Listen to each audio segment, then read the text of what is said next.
Hello, America. Welcome to this very special Thursday edition of Just the News, No Noise. I'm your host, Amanda Head, reporting to you from here in the nation's capital, Washington, D.C. And my co-host, John Solomon, is out on assignment tonight. And it is going to be a massive night for election integrity, if reports are to be believed, about President Trump's upcoming speech in just about 3 hours from now. Some of John's own reporting may even be talked about. So you're going to have to stay tuned right here at 9 p.m. to see exactly what the president has to say. But we know at least one thing. Whatever it is, it promises to be pretty darn explosive. And White House Press Secretary Caroline Leavitt took a ton of questions from the media about the upcoming speech in her return to the podium today, including this one from CNN's Caitlin Collins, who asked why nobody has been charged if the reports were true about President Trump's speech dealing with election interference in 2020. Here's her answer. If what he says is tonight is backed up by evidence, why hasn't anyone been charged? Well, he hasn't revealed it yet. He hasn't declassified the documents yet, and you will see what he says tonight, and then we'll move forward appropriately from there. Tonight from the Justice Department? I don't speak on behalf of the Justice Department, Caitlin. You know that. Rachel. By evidence, will there be charges? You'll have to ask the Justice Department. I don't charge people. I just speak on behalf of the president. Rachel. So it sounds like we are going to get some declassified intelligence regarding that election, doesn't it? All right, but you can see in that example how the media is going to handle this already before any words have even left the president's mouth. They are going to tell us anything he says is already unsubstantiated, unproven, and that there is no evidence, guys, no evidence. Move on, move on. And remind us, of course, they are going to remind us that the 2020 election was supposedly, as Chris Krebs of CISA said, the most secure election in American history. But we have actually already proven here at Just the News that claim simply isn't true, not even close, actually. But we are all going to have to wait and see what the president reveals tonight before we can make any judgments. See, mainstream media, it's not that hard. That's how it's done. You'll wait for the claims before trying to force the narrative. All right. And Caroline also answered questions about the Iran war. And she said today that Iran is still looking to make a deal. Here that is. Iran very much continues to talk to the United States of America and express that they want to make a deal with us because they are suffering devastating blows on behalf of our United States military. The reason, and this is important for the American people to understand, the reason for the recent strikes over the course of the last several days is because Iran violated the Memorandum of Understanding that we struck with them.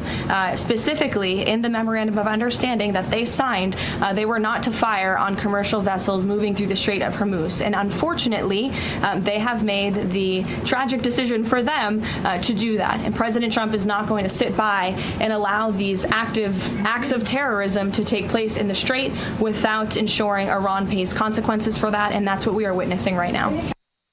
All right, everybody, we are going to have more for you on Iran later on in the show. But before we get to that, let's get to our very first guest of the evening. All right, everybody, joining us now is Congressman representing the great state of Mississippi, Michael Guest. Congressman, thanks so much for being here. Thanks for having me back. It's good to see you again. Great to see you, sir. And you know, there's this litmus test that I have that anytime the media, the mainstream media tells me there's nothing to see here, ignore it, don't even tune in, I know that there probably is something there. And that is exactly the situation tonight with this address to President Trump. Reports are that it is going to be on election integrity and some pretty serious election breaches, specifically in 2020. That's the rumor around town. You've got a lot of mainstream networks out there who are saying that they're not going to air it, or maybe they'll start airing it and then they'll probably cut into it when they figure out what it's actually about. What are they so worried? I mean, doesn't everyone want election integrity? You know, we should. And look, that's something that, I mean, if you look at the basis of the founding of this nation, it was founded upon Americans being able to choose their leaders. And the only way to do that is through free and fair elections. And election integrity matters. We need to make sure that when we go to the polls, that only those individuals who are eligible to vote are allowed to cast vote, and that all votes are counted. And so that is what we've seen with the SAVE Act, the Save America Act. We know that this is an important priority for the president. The president really wants to see this across the finish line so that it can be implemented in the midterm elections. And so I think that's going to be what the president is going to speak about tonight, that he is going to challenge Congress to get this done, to finally get the Senate to pass what we've passed in the House, election integrity bills, so that when we go to the polls in a few weeks, as we know voting will start in some early voting states very quickly. But when we go to the polls and when those votes are counted in November, that the right people are elected because the right people are those with the most votes. And the only way to assure that is with election integrity and with the legislation such as the SAVE Act or the Save America Act. Absolutely. Well, and sir, it's one thing to have election cheating happening in our own country, but we saw this with the UK a few years ago. Their elections were hacked by China, and now they do not have machines anymore. They said, we will not go back to machines ever once we have seen what China was able to access. So, you know, who knows if the case is China this time around? It doesn't really matter. The fact that you have a foreign power accessing or potentially accessing our election and voter information, isn't that something that everyone should be concerned about? Because Democrats may not care about it right now, but the tables could be turned and it could be elections weaponized against them one day.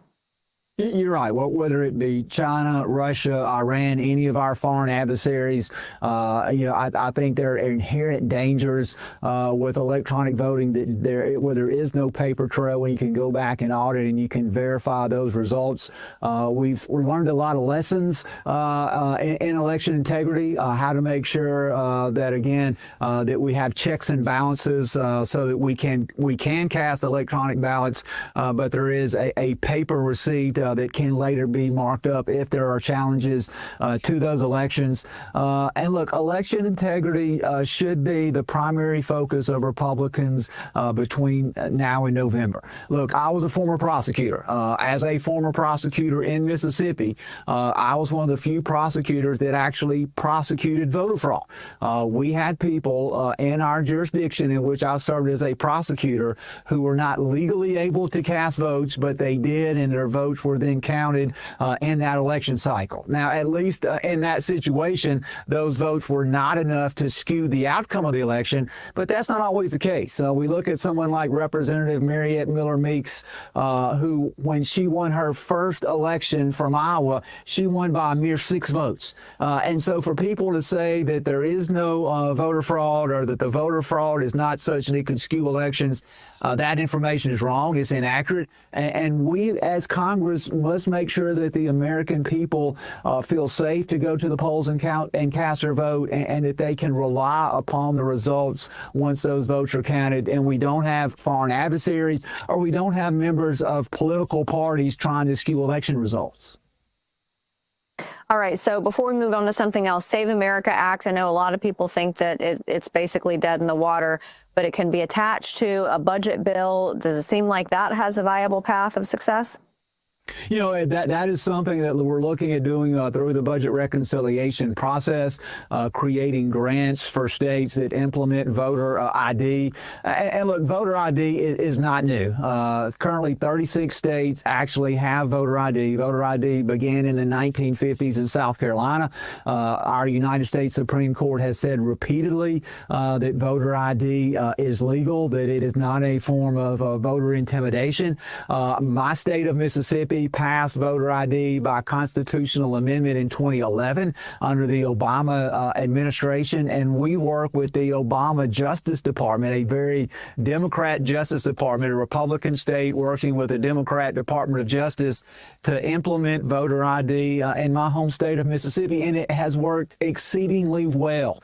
Look, one of the ways that we can prevent voter fraud is making people show ID. You know, there are other elements such as scaling down mail-in ballots. We know states like California will mail ballots without individuals requesting it. That creates a large amount or a large opportunity for voter fraud. And we also have the citizenship component that we see in the Save America Act that required individuals when they register for the first time, not every time they go vote, but the first time registration, that they must show proof of citizenship. I think those are common sense measures. I think they are supported by the public. I know voter ID, we've seen polls both by Gallup and Pew that show that over 80% of Americans support showing an ID at a time in which individuals cast their ballots. And so this is something that we must continue to push across the finish line, and I'm glad to see that the president is continuing to lean in and continuing to lead this charge. Well, and, the Democrat messaging about how this is going to affect married women because of the whole name change thing. I'm a married woman. I went through the name change thing. Sure, it's kind of rickety trying to decide if you want to do driver's license first, social security, passport, whatever. But the easiest part of it was getting my name changed on my voter registration. So that doesn't pass the sniff test with me. I want to ask you about Iran continuing to trade barbs back and forth. But yesterday there was what seemed like an olive branch from Iran releasing an American who had been detained there, releasing to the Trump administration. Does that augur to you that talks are progressing? Look, the proof's in the pudding, and we're going to see what Iran does with shipping there in the Middle East. If they allow free passage through the Gulf, if they allow ships to flow without trying to extract some sort of toll, I think that is a good faith effort that the American public can look at, and that we can then get back to the negotiating table. But as long as they are going to try to hold shipping hostage in the Persian Gulf, I think the president is doing the right thing, which he must continue to increase the tempo, continue to increase the pressure on the Iranian government, on the Iranian military officials, and let them know that this behavior is not acceptable. He has to use force to bring them back to the negotiating table.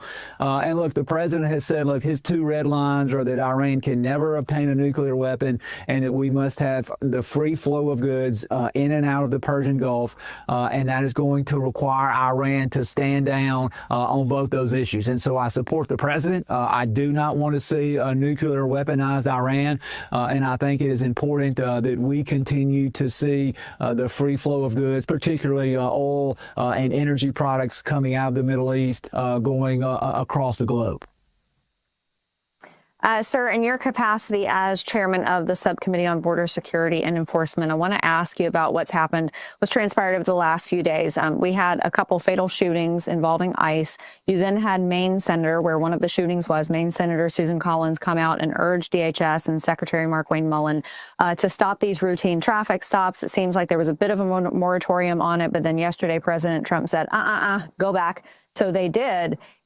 In your capacity as chairman, is it true that these routine traffic stops have borne fruit? Because it seems to me this is similar to broken window policing that they did in the 1990s in New York City. When you have that type of traffic stop, you are able to create kind of a dragnet situation where you can bring in more of these people who may be breaking the law.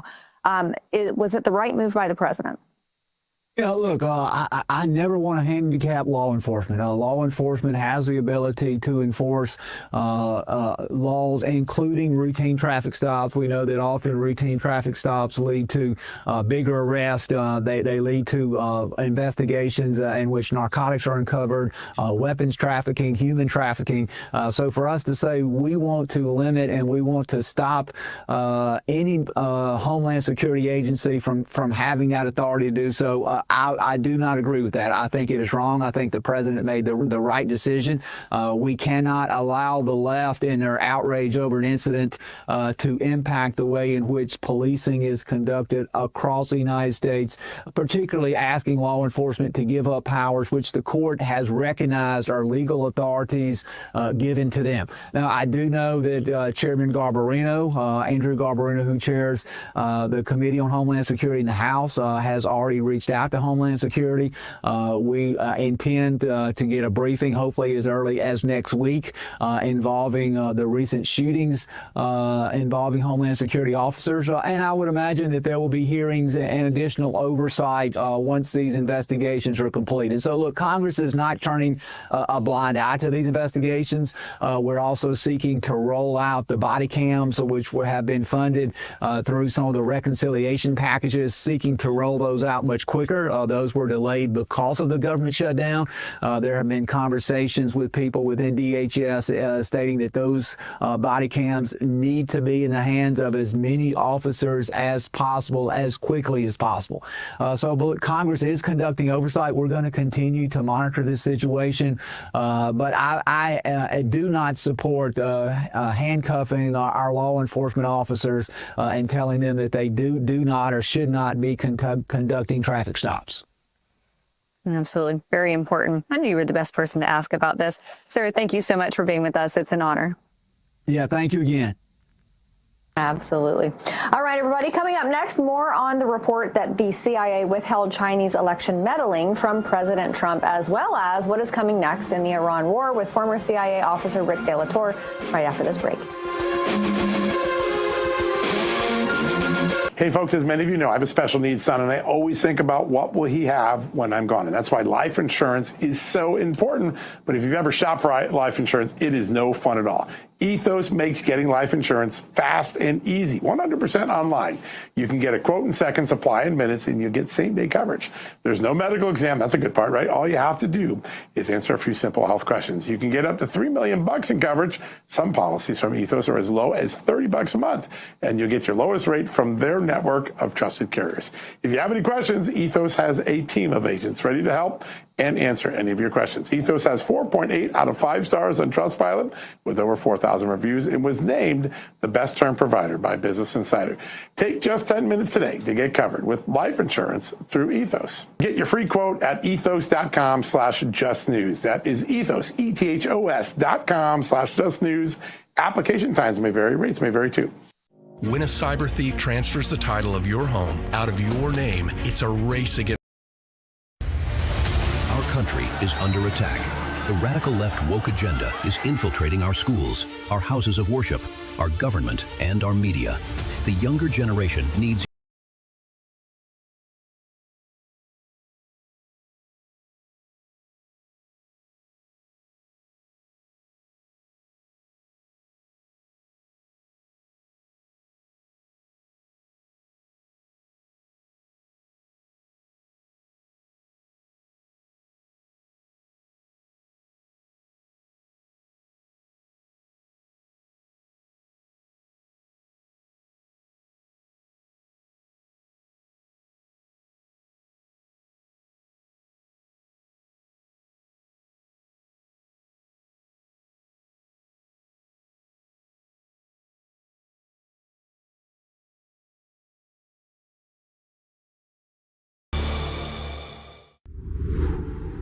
Hi, my name is Tracy L. from Arizona. I don't stink around in the kitchen when it comes to the news. I watch Real America's Voice, which always serves accurate and reliable updates that are on point with their amazing hosts. So don't find yourself in a pickle by tuning into the fake news. Stick with Real America's Voice.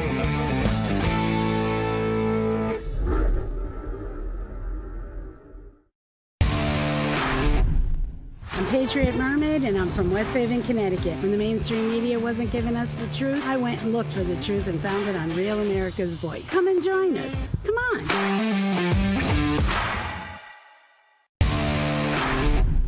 This is Giselle Chaffin. I'm from North Carolina. I'd like to let you know that RAV News is the best news. #1 news. Truth seekers seek to find the truth. It'll set you free.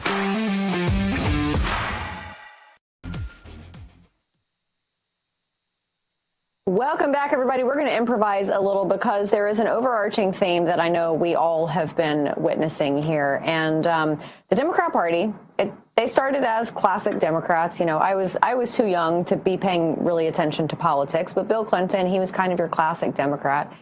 And then we moved into the years of Barack Obama and things became progressively more progressive.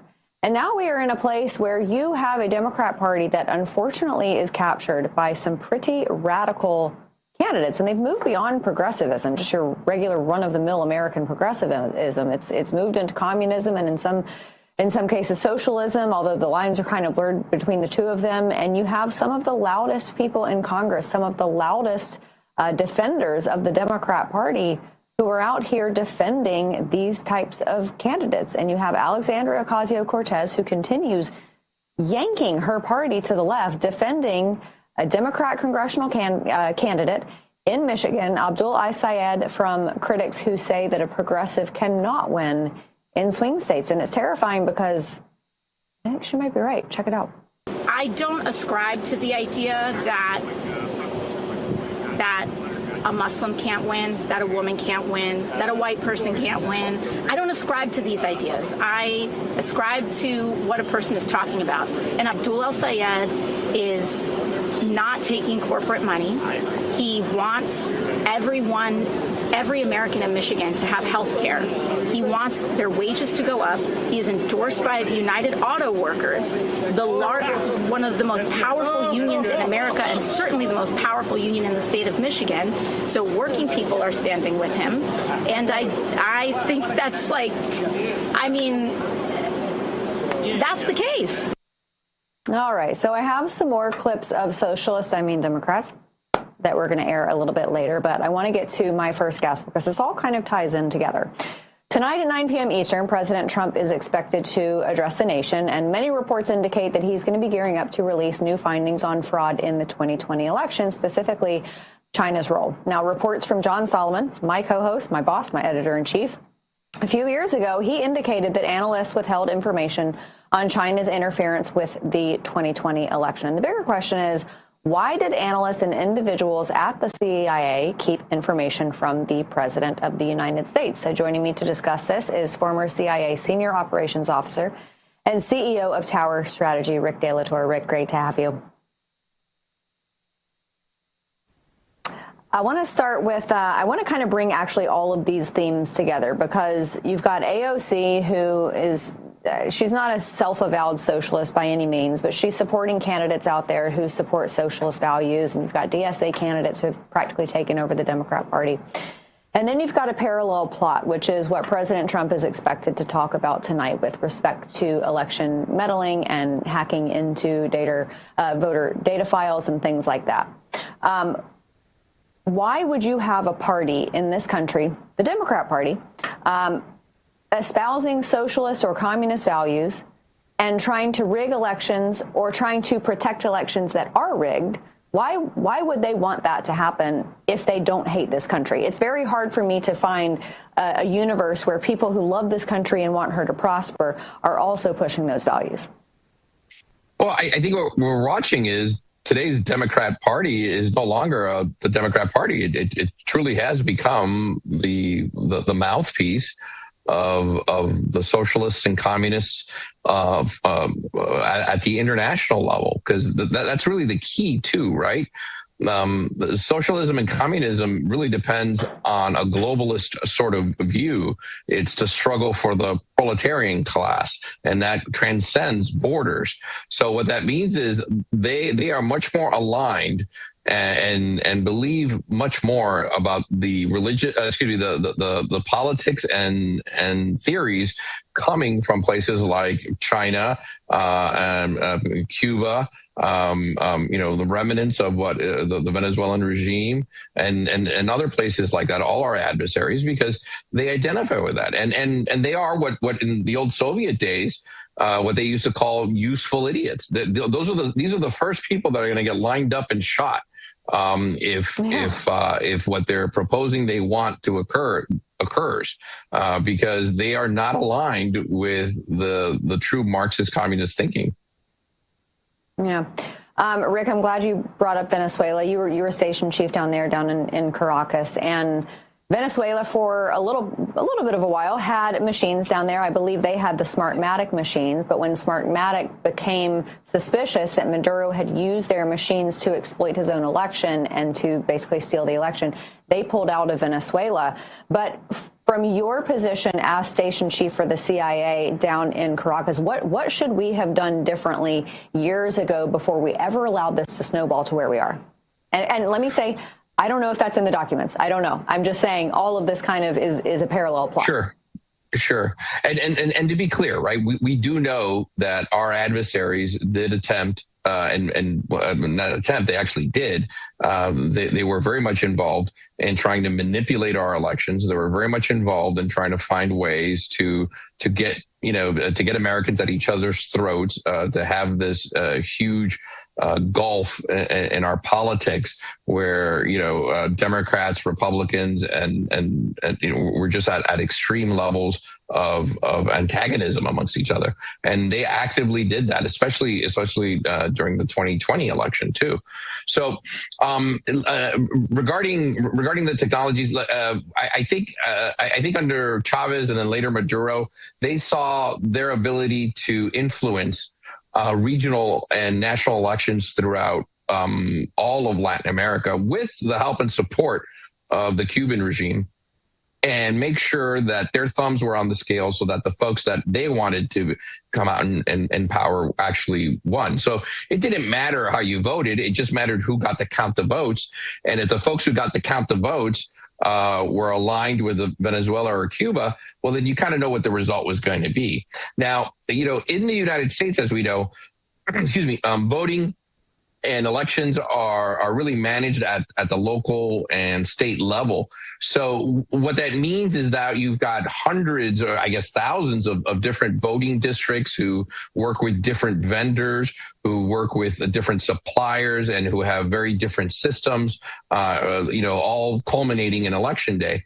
Well, that's the kind of target that if I was interested in trying to penetrate, if I was interested in trying to manipulate or in somehow undermine the election process, that's a great system because it's so spread out over so many different jurisdictions and layers. And then I don't have to target the whole thing. I have to just target, say, a few states, and not even that, within each state, maybe a few neighborhoods. And if I can do that effectively, well, then I can swing an entire national election the way I want it to be. And make no doubt about it, our enemies, that's what they're focusing on. That's what they want to happen in our country. All right, Rick, I want to ask you, because I know that you are intimately aware of the CIA's relationship with a lot of the organizations that were under USAID, and a lot of astute observers have noticed that ever since we scrapped USAID, not a single progressive candidate has won an election in Central and South America. I know you know why. Is it a coincidence? It's not a coincidence. It's not a coincidence.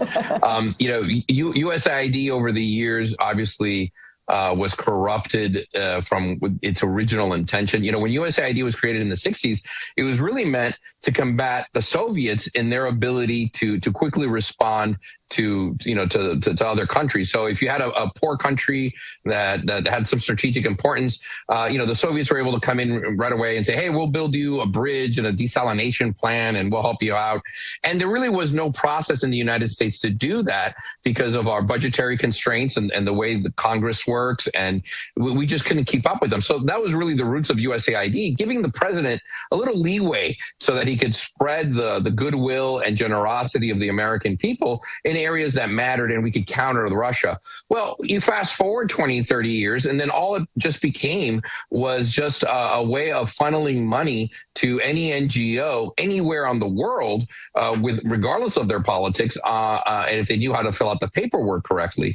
And then what they would do is, they'd ask for millions of dollars to handle something, and they'd say, well, we're going to promote democracy in this country. So give us $10 million to promote democracy in this country so more people vote. And then we'd give them the money. Then, of course, they would only recruit and handle and get electors that aligned with their politics of the NGO. And then they would, also use some of that money to lobby, to keep the money flowing to them, and it was horrible, and we saw the height of that also, under the migration catastrophe that we had under the Biden years, where we had millions and millions of folks coming into our border, and they were all coming with marching orders on which NGOs to call, which phone numbers to reach on the Mexican side of the border, and then as soon as they crossed over, they'd call another number, and they'd get other NGOs to put them up in hotels and give them health care and give them phones and legal help. And all of that, or the overwhelming vast majority of that, was paid for by the U.S. taxpayer. So, USAID, when that was cut off, I remember having conversations after I left the agency, conversations with leaders in Latin America. I remember one foreign minister, he just turned to me and he said, that was the best thing you guys ever did. And I was shocked because I thought he would say, wow, we really wanted the money or we were going to do something with it. And no, he said, look, I get it. I get America. And, I love your system of government. That's what we'd love to see in our government where I live. However, I have to expend a lot of political capital with my country that is 95% Roman Catholic and explain to them why USAID is spending money on things like, trans comic books. And now I have to kind of defend the United States to my community that's really angry for what you're doing. So we're very happy that you've kind of stopped this and you've gotten back to what really matters to us, and that is trade and commerce and direct foreign investment and jobs. These are the things that we really do need, and these are the things that we want to partner with the United States on. Yeah, absolutely. That would be a good place to start. Rick De La Torre, former senior CIA operations officer and CEO of Tower Strategy. It's an honor to have you with us. Great to see you. No, the honor's mine, and thanks. And say hi to John for me. I sure will. I absolutely will. All right, everybody, coming up next, support for Israel is down with younger Americans, even with younger Jewish Americans. So what on earth is going on, and why is it important? We're going to discuss this after the break.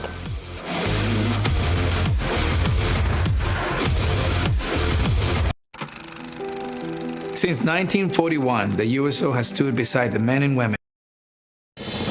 Our country is under attack. The America we know is at risk of not being that way. The radical left wants to destroy America. We're not going to let that happen. The younger generation needs you to stand up and lead. It's an inside-out strategy. This is more than an organization. This is a movement. We're here to save the country. AMAC is a family, over 2 million patriots strong. I am an AMAC member, by the way. AMAC gives you the training, resources, and tools to be a citizen soldier. Each one of us can make a difference, and that's what AMAC shows every day. Plus, real benefits like travel discounts, insurance, and Medicare guidance. We are stronger together. Our rights don't come from government. Our rights come from God. RAV family, let's stand with AMAC. To extinguish all the evil that we see around us. Scan the QR code right now or go to amac.com/RAV and let's take our country back together.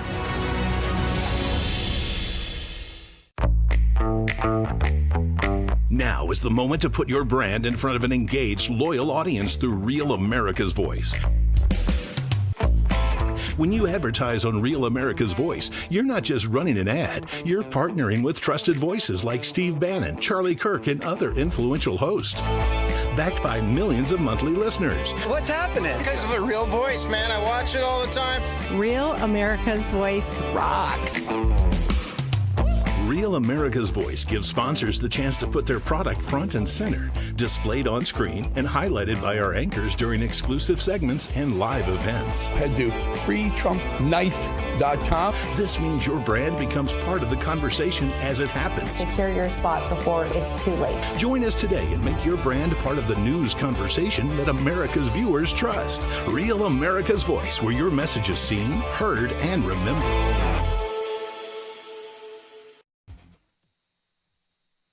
Welcome back, everybody, to Just the News, No Noise. We are seeing a very troubling trend on the left and the right wing in American politics right now. Young people turning away their support from Israel, including even younger Jewish Americans who, according to one survey, say that support for the state of Israel is not as important to them as it once was. So why on earth is this happening, and what are some of the things that could lead to it? Joining us now to discuss that and much more, the executive vice president of the Coalition for Jewish Values, Rabbi Yaakov Minkin. Rabbi, great to see you.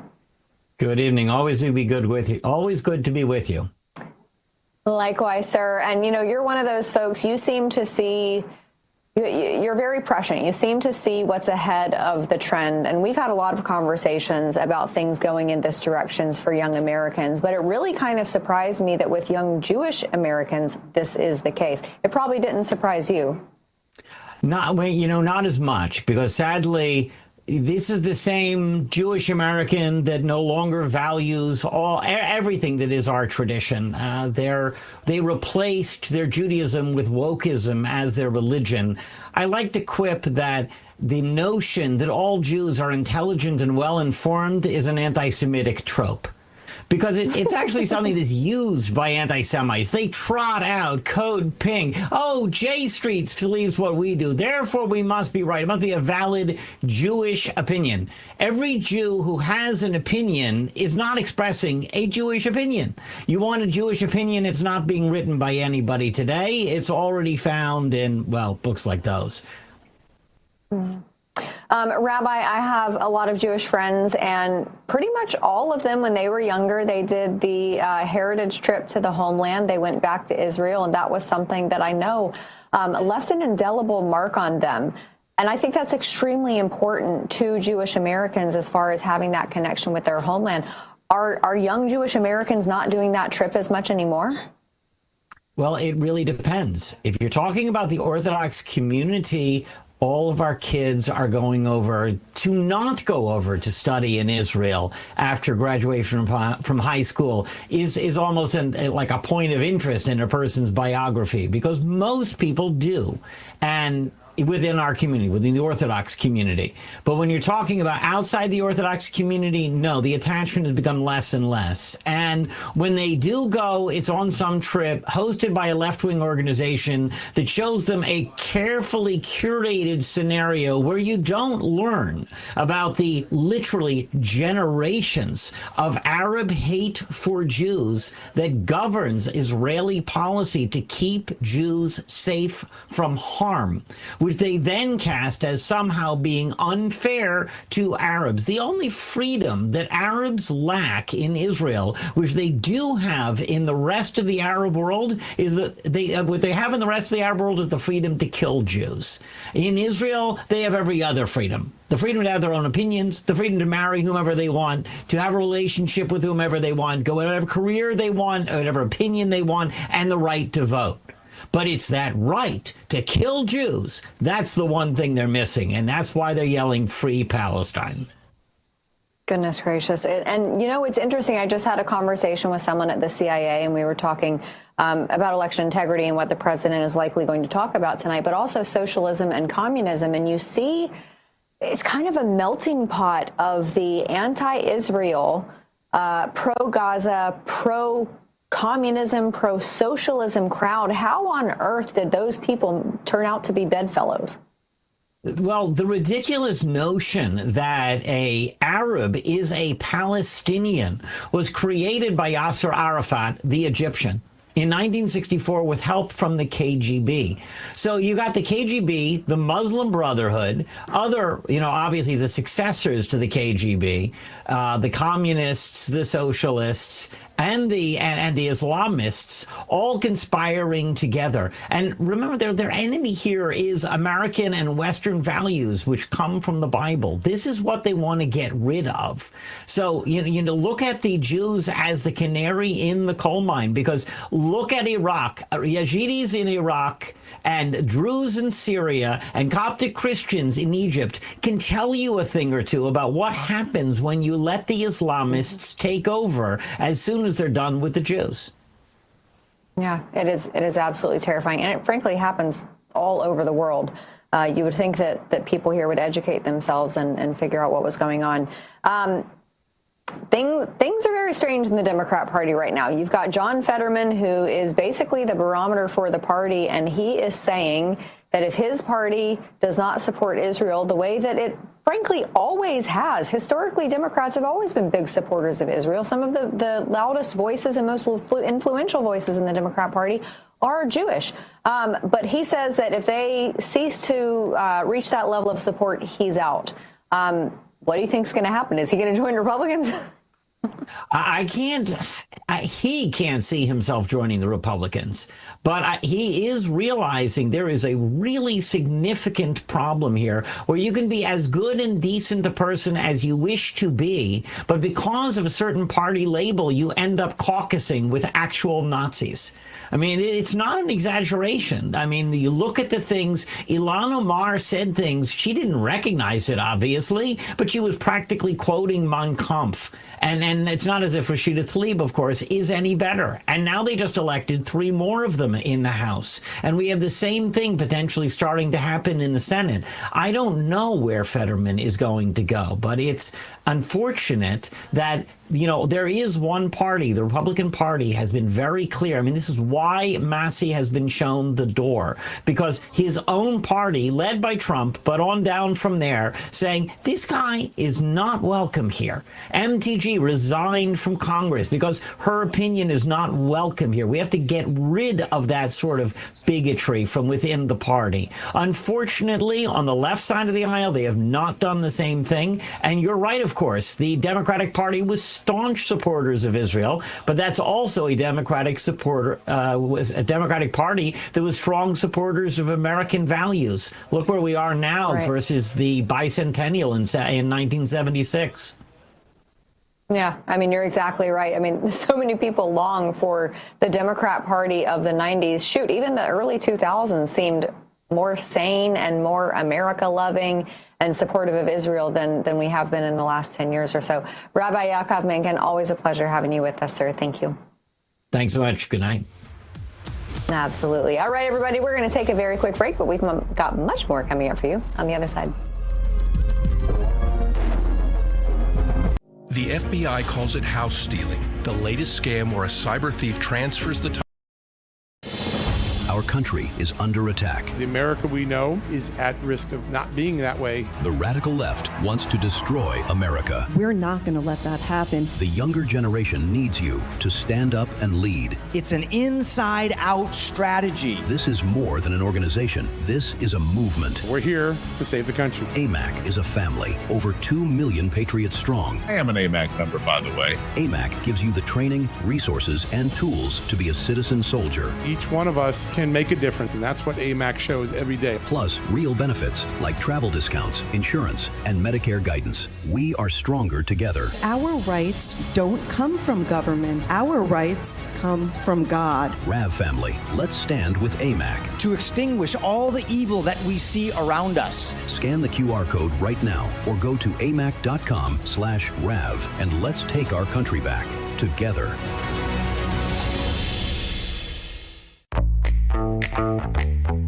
Now is the moment to put your brand in front of an engaged, loyal audience through Real America's Voice.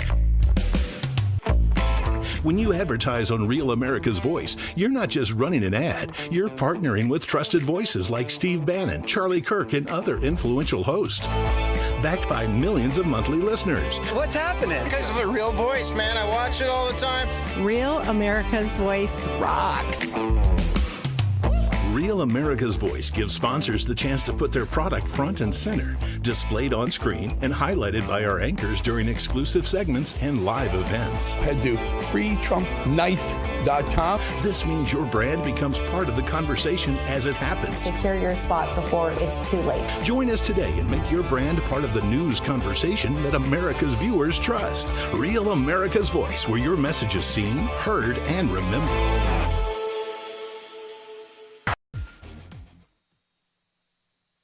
Welcome back, everybody, to Just the News, No Noise. If you have ever wondered why some people just seem to stay active and energetic, well, into their 70s and 80s, although you're not 70s and 80s, but other people struggle with fatigue, stiffness, and slowing down much earlier, today's conversation is exactly for you. Joining us now is Dr. Chad Walding, physical therapist and founder of Native Path. Dr. Chad, great to have you back. Hi, Amanda. Hey, John. Thank you. Good to be here. Great to be with Good you. to have you. And I'm pointing to John because John does always seem so energetic. He's always on the ball. If you see him around this office, he's go, go, go. And then, someone who's half his age can be sluggish. Why does that happen? Well, it's one of the things is what we do first thing in the morning. I'm a big believer that the way you start your day really sets the tone for the rest of the day.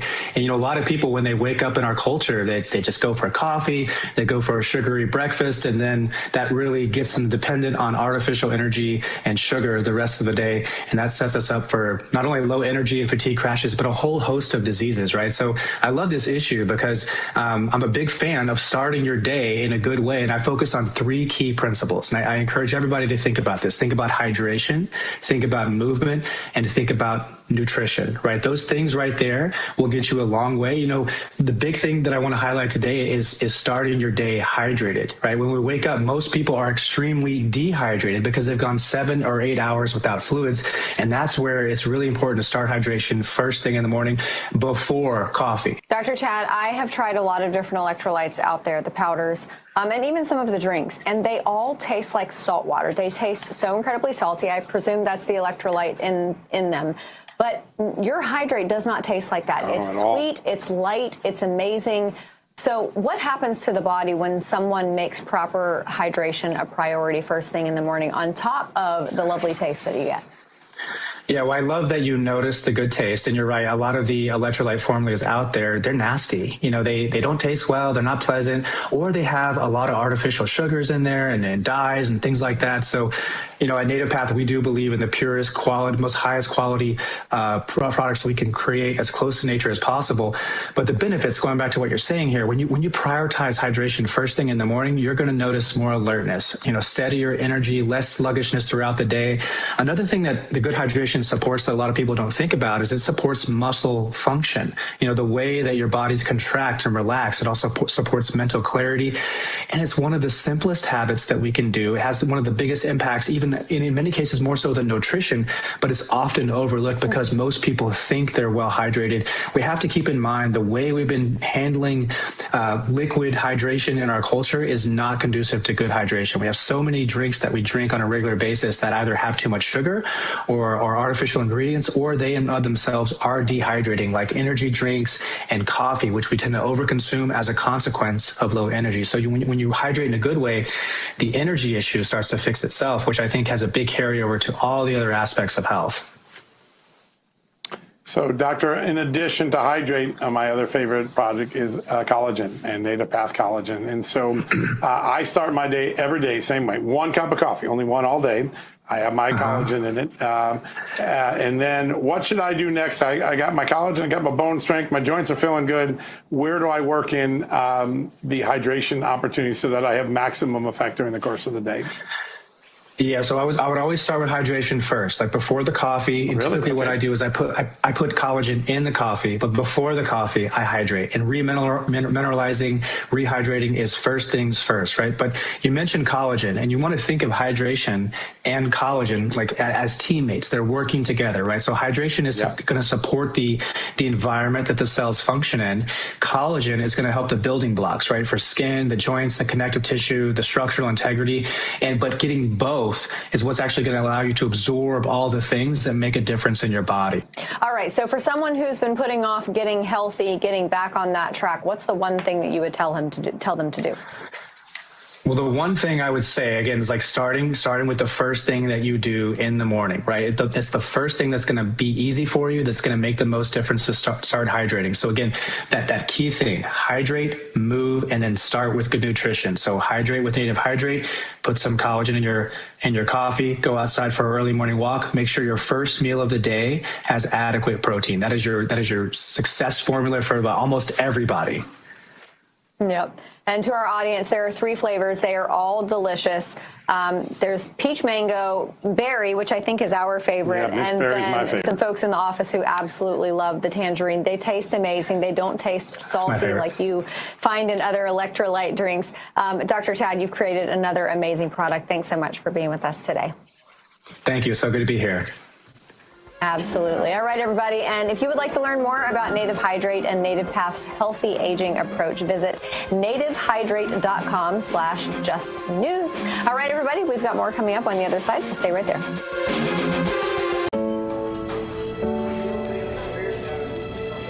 Hey, just want to.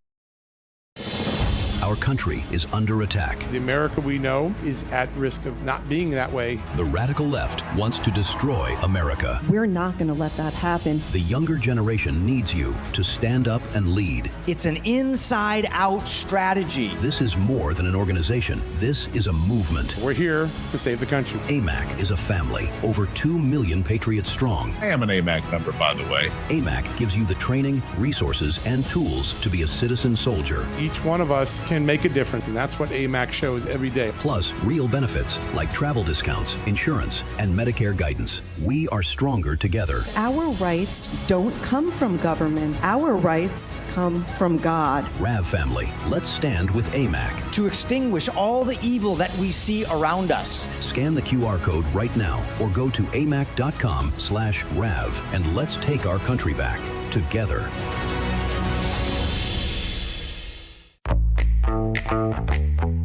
Now is the moment to put your brand in front of an engaged, loyal audience through Real America's Voice. When you advertise on Real America's Voice, you're not just running an ad, you're partnering with trusted voices like Steve Bannon, Charlie Kirk, and other influential hosts. Backed by millions of monthly listeners. What's happening? Because of a real voice, man. I watch it all the time. Real America's Voice rocks. Real America's Voice gives sponsors the chance to put their product front and center, displayed on screen and highlighted by our anchors during exclusive segments and live events. Head to freetrumpknife.com. This means your brand becomes part of the conversation as it happens. Secure your spot before it's too late. Join us today and make your brand part of the news conversation that America's viewers trust. Real America's Voice, where your message is seen, heard, and remembered. Not you and I. And right now, the numbers are telling a very clear story. Government debt is at record highs. Trillions of dollars are being printed. The dollar quietly is losing its purchasing power year after year after year. Here's what the data shows. Gold has been one of the strongest performing assets over the last several years, and leading banks are now projecting it could surpass, get a load of this, $8,000 an ounce. Right now, gold is trading below its recent peak, and history tells us that kind of window doesn't stay open very long. That's why I partnered with my good friends at Allegiance Gold. I asked the hard questions. I did the homework. These are good, honest patriots. A decade in business, transparent live pricing, I like that, A+ reputation and 4.9-star reviews, and a track record of guiding everyday Americans through some of the most uncertain times in modern history.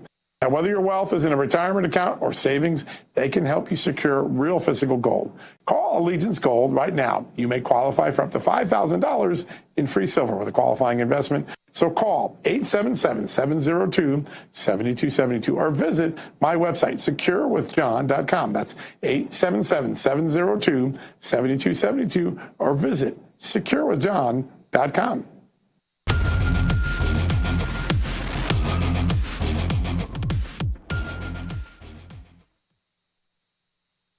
Welcome back, everybody. All right, time now for a preview of the president's speech that is coming up at 9 p.m., just a few hours from now. And joining us now from the White House is our very own Steve Gruber. Steve, great to see you.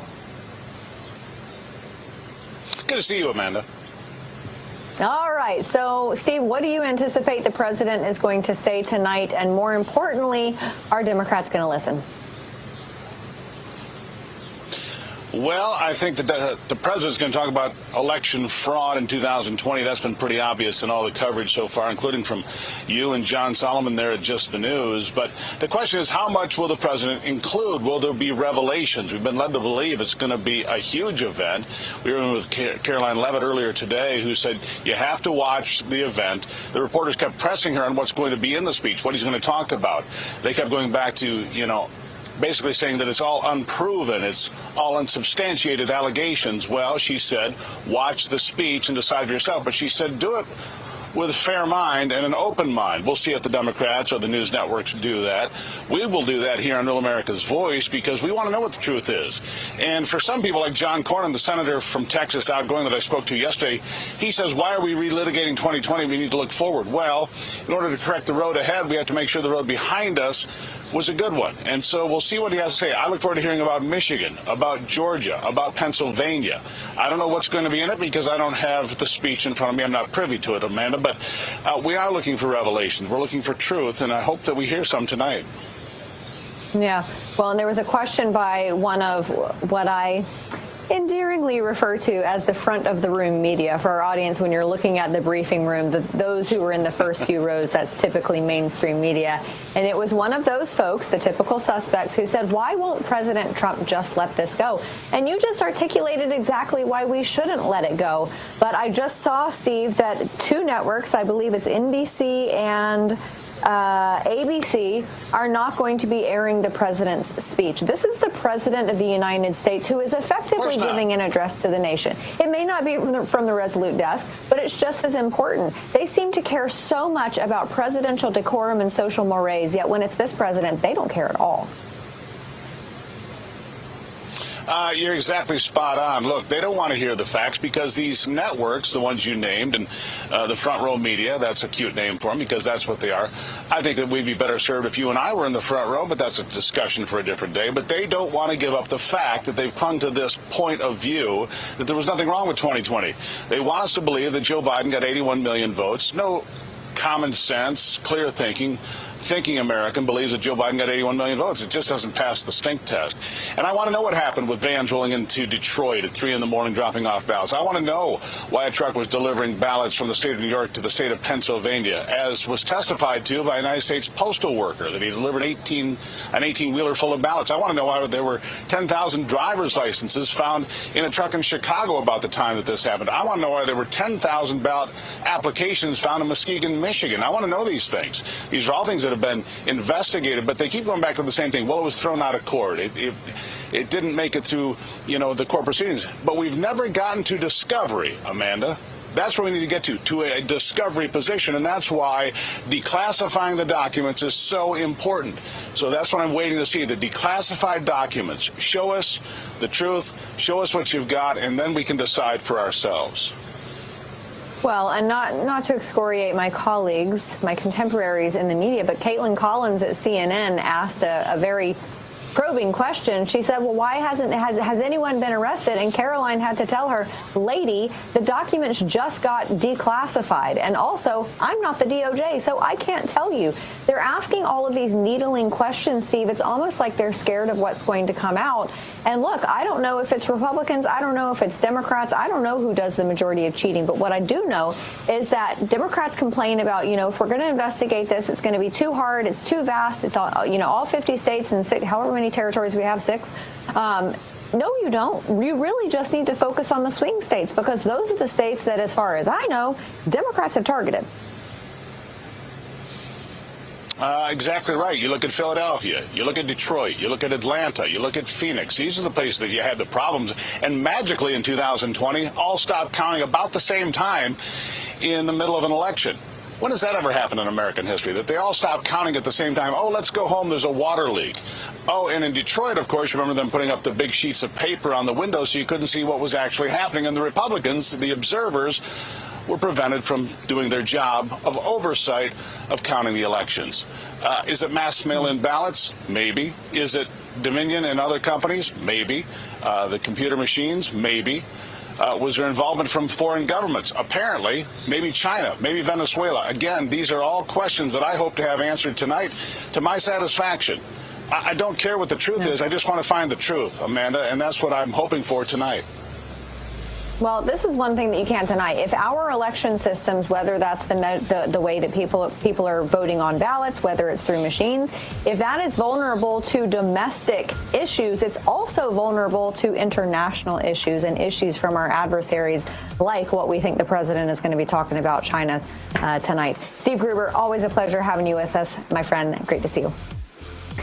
All right, everybody, that's all the time we have for you tonight. T-minus 2 hours and about 2 minutes. The president's going to take the stage. We'll see you then.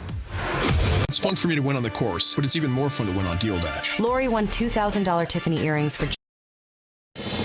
Our country is under attack. The America we know is at risk of not being that way. The radical left wants to destroy America. We're not going to let that happen. The younger generation needs you to stand up and lead. It's an inside-out strategy. This is more than an organization. This is a movement. We're here to save the country. AMAC is a family, over 2 million patriots strong. I am an AMAC member, by the way. AMAC gives you the training, resources, and tools to be a citizen soldier. Each one of us can make a difference, and that's what AMAC shows every day. Plus, real benefits like travel discounts, insurance, and Medicare guidance. We are stronger together. Our rights don't come from government. Our rights come from God. RAV family, let's stand with AMAC. To extinguish all the evil that we see around us. Scan the QR code right now or go to amac.com/RAV and let's take our country back together.